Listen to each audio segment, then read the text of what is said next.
And one advancement of whatever we have seen, D and pi is going to be tapped capacitor resonator. So this tapped capacitor resonator is going to be just like sharing the same parameters as pi and T, and the circuit is going to be, I have one inductor parallel to two capacitors, and across the capacitor I'm going to have a resistance across which I'm going to take the necessary impedance matching. So the required load is present across one of the capacitance as seen in the diagram. So here it is present across C2. So this L1, C1, C2 combination will transform R in into R2. So it is combining a resonator with impedance transformation. You know, when L and C combine, it becomes a resonance circuit, right? So it is going to combine a resonance circuit plus an impedance transformation unit. So L, C1, C2 independently form a resonance circuit, and L, C1, C2, they transform the resistance R in to R2 depending on whatever values of L, C1, C2 you're going to choose, and that again decide from the what frequency I'm going to design my circuit.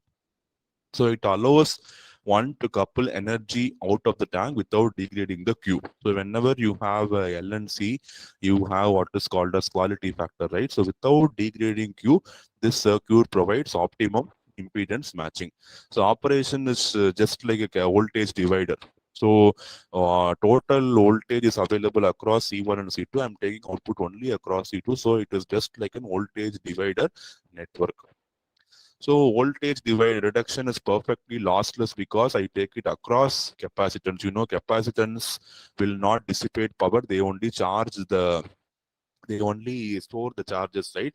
So since I take the potential across a potential divider network based on C1 and C2, I can consider this network is going to be ideally lossless. But practically, this network will not be perfectly lossless. You will have some loss across L, C1, and C2.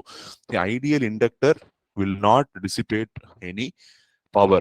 Ideal capacitor will not dissipate power, but practical inductor will have a resistance in series.